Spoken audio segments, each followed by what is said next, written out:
একদিন এদেশের আকাশেও কালেমার পতাকা দুলবে। সেদিন সবাই খোদাই বিধান পেয়ে দুঃখ বেদনায় ভুলবে। সেদিন আর রবে না হাহাকার, অন্যায় জুলুম অবিচার, থাকবে না অনাচার দুর্নীতি কদাচার, থাকবে না অনাচার দুর্নীতি কদাচার, সকলেই শান্তিতে থাকবে। সেদিন সবাই খোদাই বিধান পেয়ে দুঃখ বেদনায় ভুলবে। সবাই বলি আল্লাহু আকবার। আর একটু জোরে বলি আল্লাহু আকবার। আহাসিবান নাসু আন ইউতরাকু আন ইয়াকুলু আমান্না ওয়া হুম লা ইফতানুন। আল্লাহ পাক দেখে বলে, আমার গোলামেরা শোন, ঈমান আনছি এই কথা যদি তুই বলিস তাহলে তোকে পরীক্ষা করা হবে। তোকে কি দিয়ে পরীক্ষা করা হবে? ওয়ালা নাবলুওয়ান্নাকুম বিশাইইম মিনাল খাউফি ওয়াল জু'i ওয়া নাকসিম মিনাল আমওয়ালি ওয়াল আনফুসি ওয়াথ সামারাত। সন্তান দিয়ে, অর্থ সম্পদের ক্ষয়ক্ষতি দিয়ে, মাল দিয়ে, সকল কিছু দিয়ে আল্লাহ রাব্বুল আলামিন আমাকে আপনাকে পরীক্ষা করবেন। আমার ভাইরা, আমার বন্ধুগণ, এই কাতারে কিন্তু আমার আপনার নবীজি সাইয়্যিদুল কাওনাইন তিনিও রেহাই পায় নাই। নবীজির জীবনে পরীক্ষা ছিল কি ছিল না? সবাই বলেন, ছিল কি ছিল না? আমার ভাইরা, আমার বন্ধুগণ, নবীজির জীবনে শ্রেষ্ঠতম পরীক্ষার একটা পরীক্ষা ছিল নবীজি যেদিন মক্কা থেকে মদিনাতে নবীজি আমার হিজরত করেছিলেন। আমার ভাইরা, আমার বন্ধুগণ, কিতাবের ভিতরে আসছে আল্লাহর নবী যখন আবু বকরের ঘরে গেলেন, গিয়ে যখন হযরত আবু বকর রাদিয়াল্লাহু তাআলা আনহুর ঘরে গিয়ে যখনই দাওয়াত ডাক দিলেন, সঙ্গে সঙ্গে আবু বকর রাদিয়াল্লাহু তাআলা আনহু সঙ্গে সঙ্গে দরজা খুলে দিলেন আর ডেকে বলে, হে রাসূল, আপনি এসেছেন, আপনার প্রতীক্ষায় তো আমি আবু বকর আছি। আল্লাহর নবী ডেকে বলে, আবু বকর তুমি কি ঘুমাও না? আল্লাহর নবীর এই কথায় আবু বকর চোখের পানি ছেড়ে দিয়ে বলে, হে রাসূল, কেন আমি দরজার সঙ্গে পিঠ লাগাইয়া অপেক্ষা করি? আমি জানি না কখন আপনি আসবেন, রাতে আসবেন নাকি দিনে আসবেন। নবীজি, আমি যদি ঘুমিয়ে থাকি আর আপনি যদি এসে আমার দরজায় দাঁড়ায় যদি আপনি আমার জন্য ওয়েট করেন, আল্লাহ পাক আমার উপর সন্তুষ্ট হয়ে যাবে। ইয়া রাসূলুল্লাহ, এই জন্য ঘুমের সঙ্গে সাক্ষাৎ করে নাই, দরজার সঙ্গে পিঠটা লাগায়া আপনার জন্য আমি অপেক্ষা করেছি। আমার ভাইরা, আমার বন্ধুগণ, এই জন্য নবী বলেন, লা ইউমিনু আহাদুকুম হাত্তা আকুনা আহাব্বা ইলাইহি মিন ওয়ালিদিহি ওয়া ওয়ালাদিহি ওয়ান নাসি আজমাইন। মূল কথা হলো, দুনিয়ার সমস্ত কিছুর চাইতে আল্লাহর নবীকে যতক্ষণ পর্যন্ত বেশি ভালোবাসতে না পারবা ততক্ষণ পর্যন্ত পূর্ণাঙ্গ ঈমানদার তুমি হতে পারবা না, ঠিক কিনা? চলতা হুবি বিকাফিল ওয়ালো রুকো যারা, চলতা হুবি বিকাফিল ওয়ালো रुको जरा मिलने तो बस मुझे भी इजाजत रसूल की आहा जन्नत में लेके जाएगी चाहत रसूल की।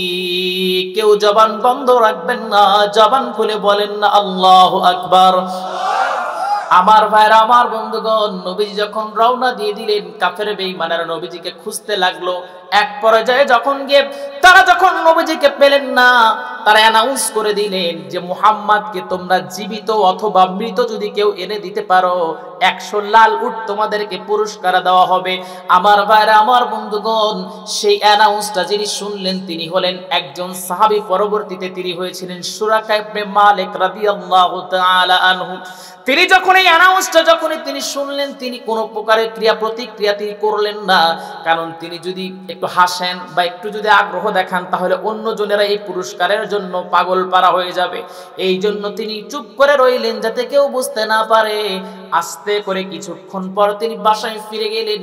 বাসায় ফিরে যাওয়ার পর সুরাকা ইবনে মালিক রাদিয়াল্লাহু তাআলা আনহু এইবার তার লৌহ বর্ম পরিহিত সেই পোশাকটা তিনি পরলেন, ঘোড়ার উপর সওয়ার হলেন, রওনা দিয়ে দিলেন। যখন তিনি প্রথমে রওনা দিয়ে দিলেন, প্রথমে গিয়ে তার ঘোড়াটা একটা এমন জোরে আঘাত পেলেন, উল্টে তিনি দূরে পড়ে গেলেন। তিনি এটাকে খুব ভালোভাবে নিলেন না। আবার তিনি সামনের দিকে যখন রওনা দিয়ে দিলেন, সামনের দিকে রওনা দেওয়ার সঙ্গে সঙ্গে আবার তার ঘোড়াটা পড়ে গেল। 3 বার তার ঘোড়া পড়ে যায়।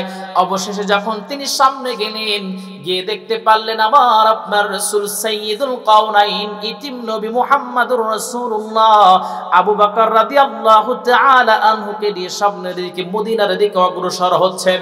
সুরাকা ইবনে মালিক সঙ্গে সঙ্গে তীরের দিকে হাত দিয়েছেন, হাত থেকে তীরটা বের করে নবীজির দিকে আঘাত করবেন, সঙ্গে সঙ্গে তার হাতটা আটকে গেছে, ঘোড়ার পা মাটিতে ডেবে গেছে। এইবার সুরাকা ইবনে মালিক দেখে বলেন, নবীজি আমি ভুল করেছি, আমি বুঝতে পারি নাই, আমাকে একটু মাফ করে দেন। আল্লাহর নবী দোয়া করা মাত্রই সুরাকা ইবনে মালিক আবার তার ঘোড়াটার পাও মাটি থেকে উঠে গেল। এইবার হাতটা সচল হলো, একের পর এক 3 বার যখন এইরকম হলো, সুরাকা ইবনে মালিক তিনি পিছনের দিকে যাবেন, কিন্তু চিন্তা করে না এত এত অর্থ সম্পদ লালুট 100 খান কিভাবে ছেড়ে দেই। আবার তিনি নবীজিকে হত্যা করার জন্য যখন সামনে অগ্রসর হন, একের পর এক 3 বার যখন এমন হলো, সঙ্গে সঙ্গে সুরাকা ইবনে মালিক বললেন, হে রাসূল আমি বুঝতে পেরেছি আপনি সাধারণ কোনো মানুষ নন, আপনি শ্রেষ্ঠ রাসূল। অচিরি আপনার হাত দিয়ে এই আরবের ময়দানে পুরো ওয়ার্ল্ডের ভিতরে আল্লাহ রাব্বুল আলামিন কালেমার পতাকা পথ করে উড়াইয়া দিবেন। জোরে কোন সুবহানাল্লাহ। আমার ভাইরা, আমার বন্ধুগণ, সুরাকা ইবনে মালিক তখন বলল, হে রাসূল আমাকে আপনি একটা চিঠি দিয়ে লিখে দেন, যখন ইসলাম কায়েম হয়ে যাবে তখন যদি আমি আপনার কাছে যাই আপনি আমারে সদরে গ্রহণ করে নেবেন। আল্লাহর নবী আবু বকর রাদিয়াল্লাহু তাআলা আনহুকে বলা মাত্রই তিনি একটা হাড্ডির উপরে তিনি একটা সাইন করে দিলেন। আবু বকর রাদিয়াল্লাহু তাআলা আনহু যখন তাকে দিয়ে দিলেন, সুরাকা ইবনে মালিক তিনি চলে গেলেন। মাস বছর চলে আসলো। একটা পর্যায়ে যখন মক্কা ইসলাম কায়েম হয়ে গেল, আমি সংক্ষিপ্ত ভাবে বলছি, একটা পর্যায়ে যখন ইসলাম কায়েম হয়ে গেল, আরবের কাফের বেঈমানরা যখন পলায়ন করতে লাগলো, সুরাকা ইবনে মালিক তিনি বুঝতে পারলেন আজকে তো সেই সময়, আমি আমার নবীজির কাছে পৌঁছাতে চাই, আমি আমার রাসূলের কাছে পৌঁছাতে চাই। সুরাকা ইবনে মালিক যখন নবীজির কাছে গেলেন, যাওয়ার সঙ্গে সঙ্গে সুরাকা ইবনে মালিক রাসূলের কাছে গিয়ে বলে, হে রাসূল আমি এই যে সেই চিঠিখানা নিয়ে আসছি যেখানে আপনি সাইন করে দিয়েছিলেন। আল্লাহর নবী সেই চিঠিটা গ্রহণ করলেন, আর সাইয়্যিদুল কাওনাইন রাহমাতাল লিল আলামিন তিনি ডেকে বললেন, সুরাকা ইবনে মালিক তুমি হলে সেই মানুষটা যেই মানুষটা আমি দোয়া করার পর তুমি মুক্ত হয়েছিলা, অবশেষে তুমি চলে গিয়েছিলা, কিন্তু তুমি আমার কাছে আসার অঙ্গীকারবদ্ধ হয়েছিলা। ও সুরাকা ইবনে মালিক তুমি কি বলতে চাও? সুরাকা ইবনে মালিক রাদিয়াল্লাহু তাআলা আনহু ডেকে বলেন, নবীজি আমাকে আপনি মুসলমান বানায়া দেন।